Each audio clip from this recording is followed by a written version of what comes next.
हमने देखा कि कैसे शनिदेव ने राहु की पिशाच माया को कुचलकर उसे अपना दास बना लिया, लेकिन अभी राहु का दूसरा हिस्सा यानी कि केतु अपनी शून्यता और अंधे विनाश के साथ शनिदेव का मार्ग रोकने के लिए तैयार खड़ा था।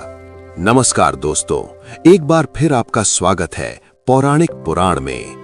राहु की पिशाच माया को भस्म करने के बाद शनिदेव ने जैसे ही अपना लौह रथ आगे बढ़ाया, अंतरिक्ष में एक भयानक सिर विहीन और आग उगलती हुई सर्प की पूंछ प्रकट हुई।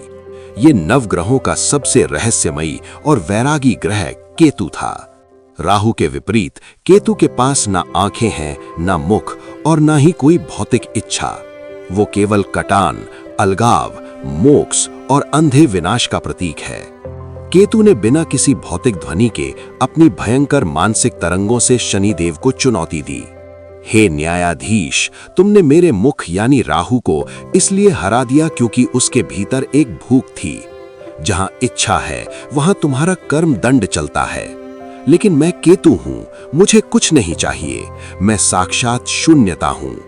तुम्हारा कर्म विधान उन्हें बांध सकता है जो संसार से जुड़े हैं, लेकिन मैं तो हर मोह और बंधन को काटता हूं। मेरी इस शून्यता को तुम्हारा काल दंड कैसे बांधेगा?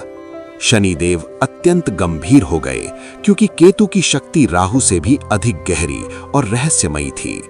शनिदेव ने अत्यंत धीमी और वेदने वाली आवाज में उत्तर दिया, हे धड़, मोह से कटना और मोक्ष प्राप्त करना जीव का अंतिम लक्ष्य है, लेकिन अपने पिछले कर्मों का हिसाब चुकाए बिना केवल संसार से भागकर वैराग्य ओढ़ लेना मोक्ष नहीं, कायरता है। जब तक मेरा कर्म दंड पूरा नहीं होता, तुम्हारा ये वैराग्य केवल एक भ्रम है। ये सुनकर केतु क्रोधित हो उठा। केतु ने अपनी उस भयंकर कटी हुई पूंछ से अंतरिक्ष में एक ऐसा तीव्र और अंधा प्रहार किया जो बिना किसी दिशा या तर्क के था। केतु का वो धड़ बिना कुछ सोचे समझे शनिदेव के रथ को नष्ट करने के लिए अंधाधुंध वार करने लगा। अंतरिक्ष में केतु का वो रहस्यमयी धुआं और शनिदेव का भारी गुरुत्वाकर्षण टकराने लगे।